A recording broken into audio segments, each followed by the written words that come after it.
किसान भाइयों नमस्कार, स्वागत है आप सभी का कृषि समाचारों के आज के इस अंक में। सबसे पहले नजर डालते हैं प्रमुख कृषि समाचारों पर। IVRI कृषि उद्यमी करेगा तैयार, दालों के दाम में फिर से आई तेजी, निजी उर्वरक कंपनियों के दाम न घटने पर होगी सब्सिडी में कटौती, और तुलसी और कालमेघ की खेती का है सही समय। अब कृषि समाचार विस्तार से। युवाओं को खेती की ओर ले जाने और वर्षों से परंपरागत खेती कर रहे किसानों को बदहाली से उबारने के लिए IVRI ने पहल की है। IVRI बरेली के प्रगतिशील किसानों की मदद से कृषि उद्यमी तैयार करेगा। इन्हें परंपरागत फसलों के साथ मधुमक्खी पालन, मुर्गी पालन, रेशम कीट पालन, फलों सब्जियों और जड़ी बूटियों की खेती के साथ पशुपालन के आधुनिक तरीके सिखाए जाएंगे। दाल के दामों में फिर से तेजी आई है। ऐसे में सरकार ने दालों की मिनिमम सपोर्ट प्राइस MSP और बोनस की समीक्षा करने के लिए एक कमेटी बनाई है। उसका मानना है कि MSP बढ़ाने जैसे उपायों से देश में दाल की खेती बढ़ेगी, जिससे इसकी महंगाई को कंट्रोल करने में मदद मिलेगी। कमेटी से देश में दालों का उत्पादन बढ़ाने के लिए सही पॉलिसी सुझाने को कहा गया है। उन्होंने ये भी उम्मीद जताई है कि 2-3 महीनों में दाल की महंगाई में काबू आ जाएगा। इस साल दालों का उत्पादन 2 करोड़ टन रहने की उम्मीद है, जो पिछले साल 1.7 करोड़ टन रही थी। केंद्र सरकार ने निजी उर्वरक कंपनियों को सार्वजनिक कंपनियों की तरह गैर यूरिया उर्वरकों की खुदरा कीमतें जल्द से जल्द घटाने को कहा है और उन्हें आगाह किया है कि अगर ऐसा नहीं हुआ तो उनकी सब्सिडी में कटौती की जाएगी। डाई अमोनियम फॉस्फेट, DAP और म्यूरेट ऑफ पोटाश, MOP और NPK जैसे गैर यूरिया उर्वरकों पर मूल्य नियंत्रण हटा लिया गया है और इनके अधिकतम खुदरा मूल्य विनिर्माताओं के द्वारा तय किया जाता है, जबकि केंद्र सरकार उन्हें हर वर्ष एक निर्धारित सब्सिडी देती है। इस माह के आरंभ में उर्वरक मंत्रालय ने सार्वजनिक और निजी दोनों तरह की उर्वरक कंपनियों को कच्चे माल की वैश्विक कीमतों में गिरावट का लाभ किसानों को देने के लिए इन उर्वरकों के दाम कम करने को कहा था। मानसून की शुरुआत में तुलसी की खेती फायदेमंद साबित होती है। तुलसी और कालमेघ की खेती करके अच्छा मुनाफा कमाया जा सकता है। इन फसलों की बुआई जुलाई महीने से शुरू की जाती है। फसल तैयार होने में 90 दिन लग जाते हैं। बीज बुआई के बाद जब पौधे तैयार होने लगे तब इनकी 45 × 45 सेंटीमीटर की दूरी पर रुपाई करनी चाहिए। रुपाई का सर्वोत्तम समय अगस्त महीने का पहला सप्ताह है। कृषि समाचारों के बाद आइए अब जानकारी लेते हैं प्रदेश के प्रमुख मंडियों के ताजा मंडी भावों की।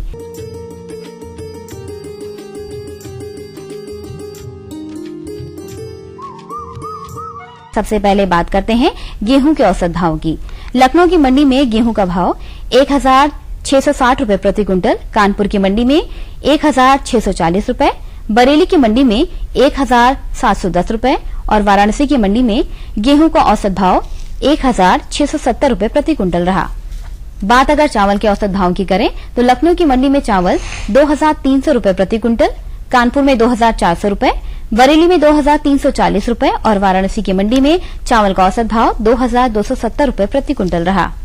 बात अगर अरहर की औसत कीमतों की करें तो लखनऊ की मंडी में अरहर 8,560 रूपये, कानपुर में 8,900 रूपये, बरेली में 8,850 रूपये और वाराणसी की मंडी में अरहर का औसत भाव 8,600 रूपये प्रति क्विंटल रहा। गुड़ की औसत कीमतों की बात करें तो लखनऊ की मंडी में गुड़ 3,400 रूपये प्रति क्विंटल, कानपुर में 3,460 रूपये, बरेली में 3,570 रूपये और वाराणसी की मंडी में गुड़ का औसत भाव 3,450 रूपये प्रति क्विंटल रहा। तो ये थे आज के कृषि समाचार और औसत मंडी भाव। अगले अंक में हम फिर आपके लिए लेकर आएंगे कृषि जगत से जुड़ी नई नई जानकारियां। तब तक के लिए दीजिए अनुमति। नमस्कार। और बताओ। बस। अरे ये क्या भैया जी, बस इतनी सी रासायनिक खाद? किसानी छोड़ रहे हो क्या? किसानी नहीं, नादानी छोड़ रहे हैं। मिट्टी की जांच कराई है। अब तो लालाजी जितनी जरूरत है उतने ही उर्वरक खेत में डालेंगे। हाँ, किसान भाई आज ही अपने जिले की नजदीकी भूमि परीक्षण प्रयोगशाला में मिट्टी की जांच जरूर करवाएं और मिट्टी में पोषक तत्व, नमी व पौधे के विकास को देखते हुए केवल जरूरत के अनुसार ही पोषक तत्व डालें। और हाँ, मिट्टी में गंधक, जस्ता, बोरोन जैसे सूक्ष्म पोषक तत्वों का पता लगाना भी न भूलें। उर्वरक और जैविक खाद के सही उपयोग से भूमि का उपजाऊपन बनाए रखें, उत्पादकता बढ़ाएं, खर्चा घटाएं और बहुमूल्य विदेशी मुद्रा बचाने में भी सहयोग दें। और हाँ, धीमी गति से नाइट्रोजन उपलब्ध कराने वाले उर्वरकों जैसे नीम लेपित यूरिया को प्राथमिकता दें और यूरिया का पत्तों पर छिड़काव करें। अरे वाह, तू तो सचमुच समझदार हो गया रे। अधिक जानकारी के लिए संपर्क करें जिला कृषि अधिकारी या किसान कॉल सेंटर। मेरे साथ बोलो ए, अरे नादान, बच्चे को एबीसी सिखा रहा है। अरे काम धंधे की एबीसी तू कब सीखेगा? ये देख विज्ञापन, तेरे जैसे कृषि विज्ञान सीखे हुए युवाओं के लिए भारत सरकार के कृषि मंत्रालय ने एक योजना बनाई है, ACABC। ACABC? जी हाँ, ACABC यानी एग्री क्लिनिक्स और एग्री बिजनेस सेंटर। इसके तहत कृषि विज्ञान पढ़े युवाओं का चयन होने पर उन्हें मुफ्त ट्रेनिंग दी जाती है और हाँ, अपना कारोबार चलाने के लिए बैंक से लोन भी मिलता है। इसके साथ ही अगर युवा अपने इलाके के किसानों की खुशहाली के लिए उन्हें खेती बाड़ी व अपने कारोबार से जुड़ी लाभदायक जानकारी देते रहेंगे तो उन्हें लोन पर 36 से 44% तक की सब्सिडी भी मिलेगी। तब तो मैं जरूर सीखूंगा काम धंधे की ABC। शाबाश, चलो अपनाएं स्वरोजगार, खेती में हो विकास अपार।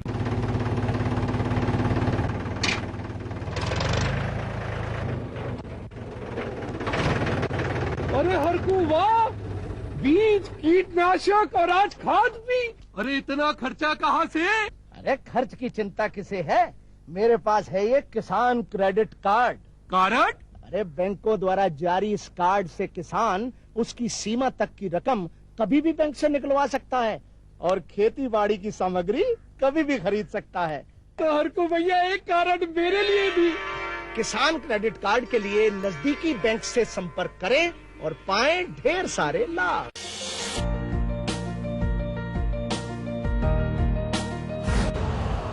यूरिया का स्वदेशी उत्पादन 70 लाख टन बढ़ाने के लिए 6 उर्वरक संयंत्रों का उद्धार किया जा रहा है। FCIL के गोरखपुर, सिंदरी, तलचर और रामागुंडम संयंत्र, HFCL की बरौनी इकाई और BVFCL की नामरू फोर्थ। सोने पर सुहागा ये है कि देश में अब बनेगा सिर्फ नीम लेपित यूरिया, क्योंकि इससे होगा किसानों का फायदा ही फायदा। अनाज का उत्पादन 10% तक बढ़ेगा, बढ़ेगी 10 से 15% नाइट्रोजन क्षमता।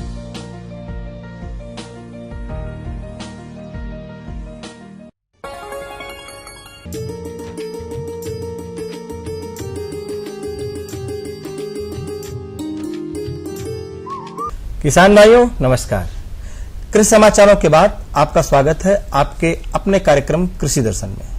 किसान भाइयों, जैसा कि आप जानते हैं कि आज के दिन हमारे कार्यक्रम का सजीव प्रसारण होता है और अपने इस कार्यक्रम के माध्यम से किसान भाइयों की समस्याओं का समाधान तुरंत फोन के द्वारा अपने विशेषज्ञ के माध्यम से कराते हैं।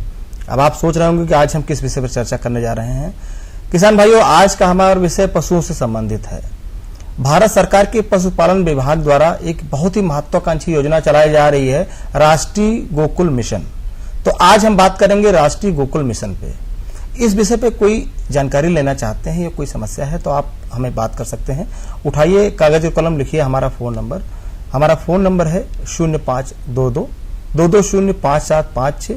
हमारा अगला नंबर है 0522 228 8698।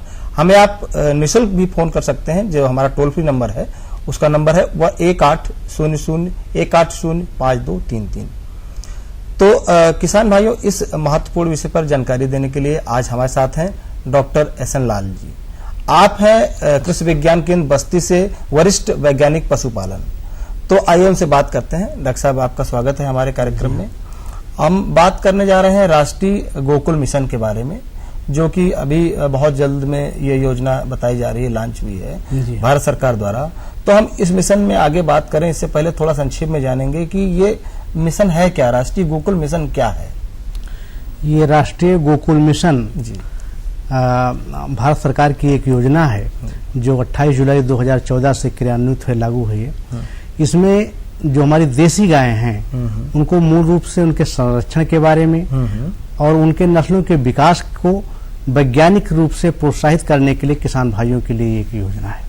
अच्छा। और इस योजना के तहत जो भी हमारे गांव की देसी गायें हैं, क्योंकि वो दूध उत्पादन कम देती हैं, बहुत कम देती हैं, इसलिए उनके वंशागत जो उनसे बछिया है अच्छी रूप से प्राप्त की जाए, उनका विकास किया जाए, उनका दूध उत्पादन अच्छा हो, उनकी संख्या में वृद्धि हो। यही इस योजना का मुख्य रूप से उद्देश्य भी है। मतलब ये उद्देश्य हमारे जो पशु हैं जो दूध नहीं दे रहे हैं, अनुत्पादक हो गए हैं, और नुकसान कर रहे हैं फसलों में जाके खेतों में, और किसान उनको रखना नहीं चाहता, बहुत संख्या बढ़ गई है, उनको सुधारना, उनसे दुग्ध उत्पादन करना, संकर प्रजाति के पशु निकालना, ये मेन इसका उद्देश्य है। अब हम देखिए, जहां तक आप संकर पशुओं की बात कहे, क्योंकि हमारे देश में बहुत अच्छी अच्छी किस्म की देसी गायें हैं जो कि दूध उत्पादन बहुत अच्छा देती हैं, जिसमें साहिवाल हमारी गाय है, हमारी सिंधी है, हमारी थारपारकर गाय है, हमारी गंगातीरी गाय है। ये गायें बहुत अच्छा दूध उत्पादन देती हैं। लेकिन जो देश गांव में बिल्कुल जिसको हम नॉन डिस्क्रिप्ट कहते हैं, अवर्णित किस्म की जो नस्लें हमारे गांव में हैं, जो दूध उत्पादन देखिए छोटे कद की होती हैं, सफेद रंग की होती है, जिनकी उत्पादन क्षमता प्रतिदिन लगभग आधा लीटर, 1 लीटर, 2 लीटर। डॉक्टर साहब, अभी गाँव में पशुओं के बारे में बात करेंगे। किसान भाई हैं, हाँ जी, गोरखपुर से शिवम जी जुड़ रहे हैं हमारे साथ फोन लाइन पर। हेलो जी, शिवम जी नमस्कार, बताइए क्या जानना चाहते हैं? गाय के बारे में कहना चाहते हैं। हाँ बताएं। हम गाय के बारे में पूछना चाहते हैं। हमारी एक गाय है जी, उसको एक बार माता जी निकल गई थी। गाय को माता जी निकल आई? हाँ ठीक है, आगे? तो उसके बाद से वो गाय एकदम दूध देना कम कर दी। अच्छा, फिर आप? जी, उसके बाद से दूध देना कम कर दी। दूध देना कम कर दी? तो आपने पशु चिकित्सा अधिकारी को दिखाया गाय को? डॉक्टर को दिखाया, माता जी तो खत्म हो गई, लेकिन दूध नहीं दे रही। हाँ दिखाया। हाँ हाँ, लेकिन अभी तक दूध बढ़ा नहीं। डॉक्टर साहब, ये है बड़ी समस्या है। देखिए, जो हमारी गाय है, जिसमें कि कभी कभी वैसे बहुत कम देखने को मिलता है कि काऊ पॉक्स हो जाता है, जिसको कि चेचक कहते हैं, गाय का चेचक कहते हैं। उसमें थानों पर जो है चेचक की तरह जो है दाने निकल आते हैं, फफोले निकल आते हैं, और ये बीमारी एक वायरस के द्वारा फैलती है। ये एक संक्रामक बीमारी होती है पशु से दूसरे पशु तक, और इस बीमारी का क्या, जब बीमारी हो जाती है उस समय इसका कोई रोकथाम नहीं है, केवल सफाई करना है कि अन्य चीजों का कोई संक्रमण न होने पाए। शिवम जी का कहना है कि वो दूध नहीं बढ़ा रहा है, दूध नहीं दे रहा है, वो तो बीमारी सही हो गई, 6-7 दिन में ठीक हो गई। उनको ये करना है कि ऐसा उसको हरा चारा दें, भूसा दें, दाने का मिश्रण दें, जो कि पौष्टिक हो, जिसमें पोषक तत्व तो अच्छे रूप से पाए जाएं। कहने का तात्पर्य है कि अगर वो देते हैं, थोड़ा सा खली दें, चूनी दें, चोकर दें, और चूनी ऐसे दें, अरहर की चूनी दें, और खली में सरसों की खली दें, दाना दें, तो थोड़ा सा खंडा बना करके तो पानी में भिगो करके दें, उससे पचनता बढ़ जाए। और 2 हिस्सा हरा चारा और 1 हिस्सा भूसा दें। साथ ही साथ भूख को बढ़ाने के लिए कभी कभी क्या होता है, भूख नहीं लगती है, तो गाय को प्रतिदिन 25 ग्राम रोज नमक भी दें, और जिससे उसकी भूख बढ़ेगी। और दूध बढ़ाने के लिए कैल्शियम के रूप में खड़िया मिट्टी गाँव में बहुत उपलब्ध रहती है, बहुत अच्छा स्रोत है और सस्ता स्रोत है। तो हम ये कहेंगे कि उनकी गाय है तो रोज 40 से 50 ग्राम रोज खड़िया मिट्टी भी दें। तो थोड़ा सा खड़िया मिट्टी, थोड़ा सा नमक और थोड़ा सा चोकर एक थाली में मिला करके गाय को दीजिए। निश्चित रूप से उसकी भूख बढ़ेगी और दूध उत्पादन जो दे रही थी वो उसकी पूर्ति होगी। डॉक्टर साहब, एक संतुलित आहार, जी हाँ, संतुलित आहार दिया जाएगा तो दुग्ध उत्पादन बढ़ेगा। एक किसान भाई हमारे साथ जालौन से जुड़ रहे हैं, राजकुमार जी हैं फोन लाइन पर। हेलो। हाँ नमस्कार सर। नमस्कार राजकुमार जी, बताइए क्या जानना चाहते हैं? मैं राजकुमार जालौन से, मैं जी चाहता हूँ, जैसे राष्ट्रीय गोकुल मिशन है। जी जी जी। आप गायों के बारे में ठीक बात है, इसके पहले भी एक योजना आई थी 25 गायों की, 50 गायों की, 100 गायों की। जी जी। इस तरह की एक योजना थी जी, क्योंकि मैं नहीं ले पाया था उस समय। जी जी। मैं इस तरह की क्या योजना है क्या कोई जो 25 से 50 के बीच में हो? जी हाँ, ये जो बात आप कर रहे हैं वो हमारे उत्तर प्रदेश सरकार द्वारा चलाई जा रही है, जिसको कामधेनु योजना कहते हैं। तो एक 100 पशुओं की कामधेनु योजना है, एक जो है 50 पशुओं की मिनी कामधेनु योजना है, और एक 25 पशुओं की जो है माइक्रो कामधेनु योजना है। तो ये अपने जनपद के मुख्य पशु चिकित्सा अधिकारी से संपर्क करें और इस योजना का वो फॉर्म भरें और उनसे संपर्क करके ये योजनाएं अभी चल रही हैं और बहुत अच्छी तरीके से हर जनपदों में इस पर अच्छा काम हो रहा है और ये योजना से दूध उत्पादन भी अच्छा बढ़ रहा है। मतलब राजकुमार जी इसका लाभ ले सकते हैं द्वारा जो है पशुपालन व्यवसाय कर सकते हैं बहुत अच्छे से। डॉक्टर साहब, हम बात कर रहे थे राष्ट्रीय गोकुल मिशन के बारे में, तो मिशन की आपने परिचय दे दिया, उद्देश्य बता दिया। अभी हम आगे बात करेंगे। किसान भाई बाराबंकी से जुड़ रहे हैं हमारे साथ, नंद स्वरूप मिश्रा जी हैं फोन लाइन पर। हेलो। प्रणाम पांडे जी। हाँ प्रणाम, बताइए मिश्रा जी क्या जानना चाहते हैं? जानना मैं ये चाहता हूँ कि जो हमारे यहाँ देसी गाय हैं और हम अच्छे नस्ल से उनको जब सरकारी अस्पताल से करवा करके लाते हैं, ये जो बहेती सांड होते हैं चुनाव ये फिर संपर्क में आ जाते हैं तो हमारी नस्लें बिगड़ जाती है, तो ऐसी दशा में हमको क्या करना चाहिए? हमारा कार्यक्रम आप देखिए, हम इसी बात करें, रक्षा जो आप बात कर रहे थे उसी संबंधित बहुत ही आपका बहुत समसामयिक विषय है कि हमारा जो गाय है वो हर 21वें दिन गर्मी में आती है, गर्म होती है। तो अगर गर्मी का कुछ लक्षण होता है जो हमारे किसान भाई बहुत अच्छी तरीके से जानते हैं, तो 18वें 19वें दिन से ही अपने पशु को जो है वो देखना चाहिए कि क्या गर्मी में आ रही है। जैसे वो पशु गर्मी में आती है तो निश्चित रूप से गर्मी उनकी 3 भाग की होती है। तो मध्य गर्मी आते गर्म हुए लगभग 15-16 घंटे हो जाए, निकट के पशु चिकित्सालय पर जाएं, पशु चिकित्सक के परामर्श से कृत्रिम गर्भाधान कराएं और साहिवाल का उसमें जो है वो बीज डलाएं कि आने वाली बच्चियां जो देसी किस्म को और अच्छा दूध दे। लेकिन आपकी समस्या यह है कि जो गांव में टहलते हुए अनवांछनीय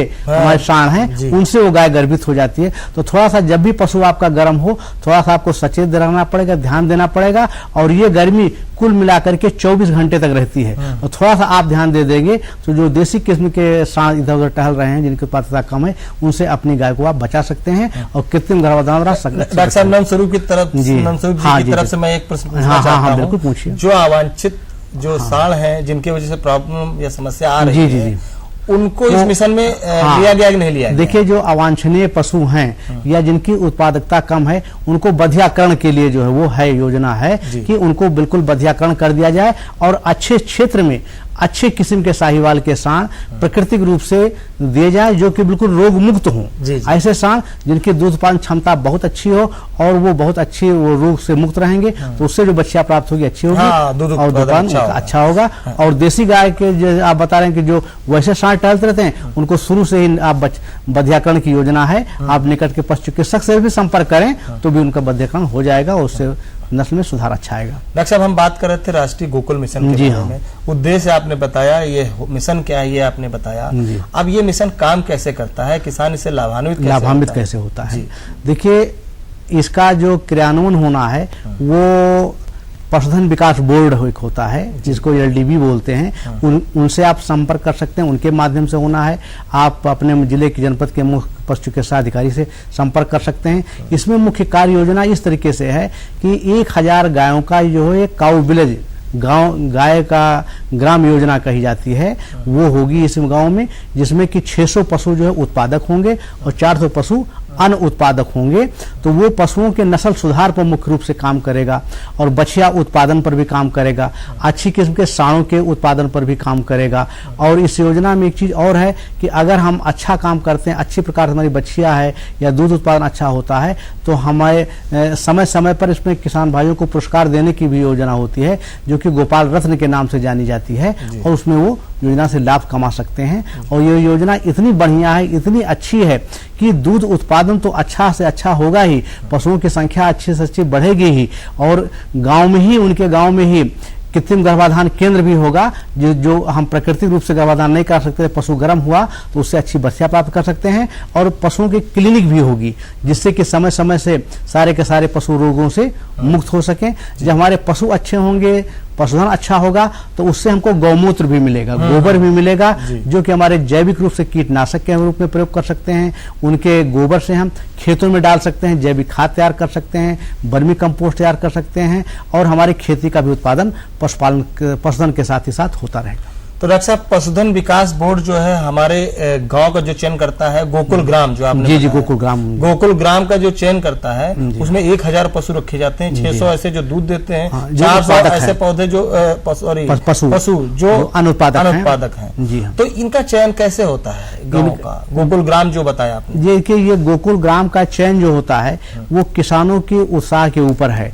किसान किस क्षेत्र में उत्साही हैं, कितना उत्साही हैं, वो उनके बोर्ड से जाकर के जिला पशुधन मुख्य पशु चिकित्सा अधिकारी से संपर्क करें। उनके यहाँ योजनाएं आती हैं, ऐसा कोई बाउंडेशन नहीं है कि पर्टिकुलर इसी गांव में किया जाएगा। जहां जहां लोग अच्छे हैं, जहां जहां अच्छा काम कर सकते हैं वहां पर ये योजनाएं जो क्रियान्वित की जा सकती है। यह भी हो सकता है जहां ऐसे पशु हों जो अनुपजाऊ अच्छे से अच्छा जन्मप्लाट में बना हो, अच्छे से अच्छे उन पर काम किया जा सकता है, वहां ये योजनाएं जो लागू की जा सकती हैं। इसी के साथ ही साथ इसमें पशुओं को रोग मुक्त भी करना है और चारा विकास भी करना है। तो चारा से विकास के लिए बहुत अच्छी योजनाएं हैं। डॉक्टर साहब, चारा की बात करेंगे। हाँ, हम एक चीज बात करना चाहते हैं कि हमने देखा है गांव में सब जगह ऐसे बहुत सारे गाय के बछड़े, बैल, सांड अधिकाधिक मात्रा में जिनका उपयोग नहीं हो पा रहा, ना दूध में ना खेती बाड़ी में।